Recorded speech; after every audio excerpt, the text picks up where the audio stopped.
Hi, this is Chris from Motor Legends, the chap in the cap, here today to talk to you about a winter glove from Finnish brand Rukka. The glove is called the Fiennes glove, and it's quite an interesting model. It is a winter glove. I would venture to say that there are probably warmer gloves out there, there are thicker padded gloves, but a winter glove is always a balance between how warm it is and what the feel is on the bars. So this glove has a light wadding, but importantly it also contains Outlast. Outlast is a membrane that stores heat in paraffin molecules within the membrane.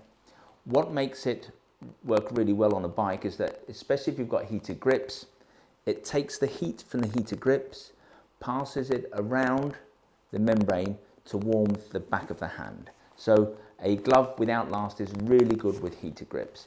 If you want to maximize the benefit of Outlast and you don't have heated grips, you need to get some warmth into these gloves before you use them. So in terms of a glove, often if you've got an Outlast jacket, we will say wear the jacket before you get on the bike. That's not awfully practical with a glove really. So what you need to do is leave these gloves, if you're going on a really cold day, leave these gloves on a heater, allow them to get some warmth in, because what then happens is the membrane holds that heat. When you get cold, it senses that and the heat is then played back to the hand. So Outlast is fantastic stuff, developed for NASA, used in lots of high-end motorcycle equipment. It is a brilliant material, it's not particularly thick, so you get a lot of warmth for the amount of density, as it were.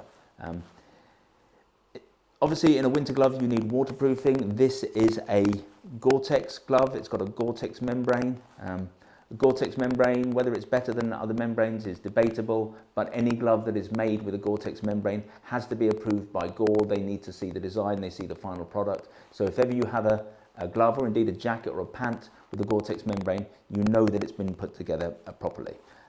The membrane in this glove is not laminated. It hangs loose, it's a drop liner membrane. It helps make these gloves a warmer glove, because when you have laminated, you do not have an air gap between the membrane and the outer surface. When you do have that gap, it holds the air, it's an insulating gap, it makes the gloves warmer.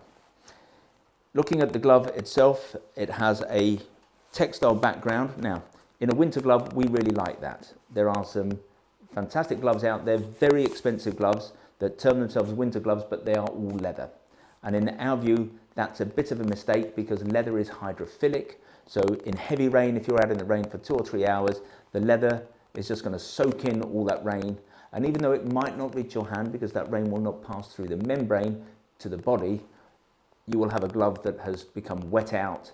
As you're riding along at 60 or 70 miles an hour, it's going to make your hand feel wet. So we like a glove, a winter glove, that has the smallest amount of leather possible. There's a little bit of leather here around the wrist, and that's just for articulation. Often in a longer wrist glove, you need something here, some accordion stretch panels, or something that allows the glove to articulate, and here on the Fiennes we have a leather panel. In terms of adjusters, we have a wrist adjuster here and a cuff that also adjusts by Velcro.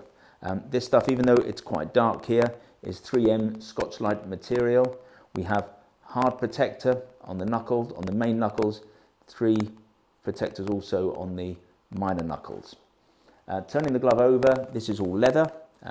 Obviously in a glove you want leather or something that is similar to leather on the palm, so that if you come off the bike, you put your hand down. That's normally the first part of the body, or one of the first parts of the body to come into contact with the road. You put your hand down, you need something abrasion resistant there, and this is leather. We have a scaphoid protector there. Again, the scaphoid is often an early part of the hand to hit the ground. Extra panels of leather here for extra abrasion resistance. Finger and thumb are touchscreen sensitive.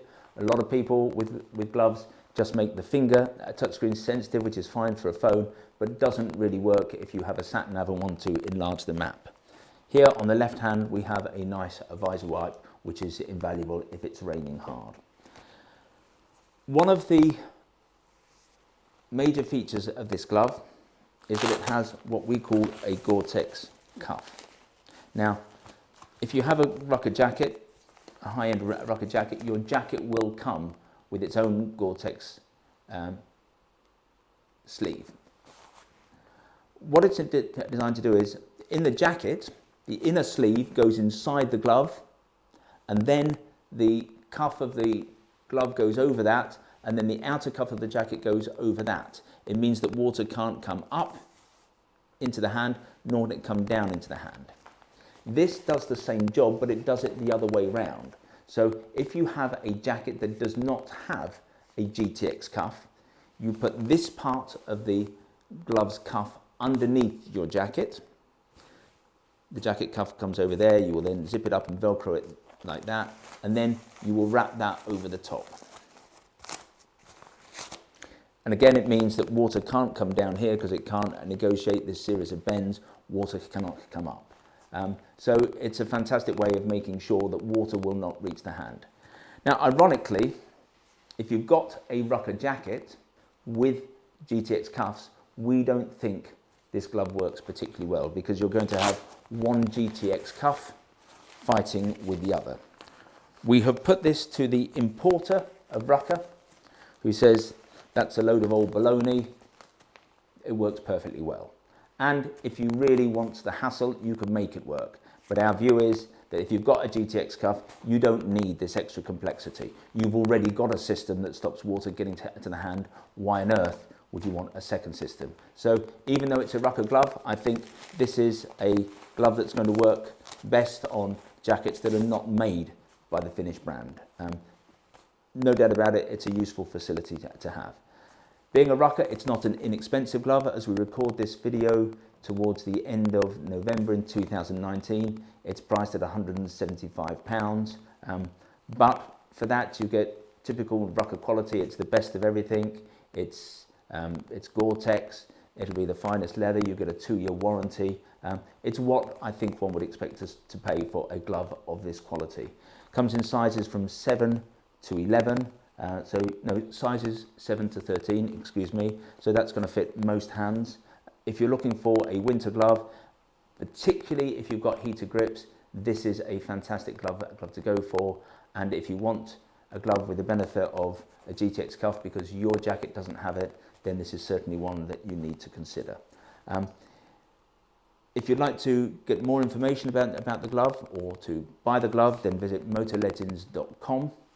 If you'd like to receive our email bulletins in future, we have new products coming to the building almost every day of the week. And whenever we have a new product in, we do a bulletin about it. If you'd like to receive that information, on the front page of the website, we have these little squares, we call them tiles.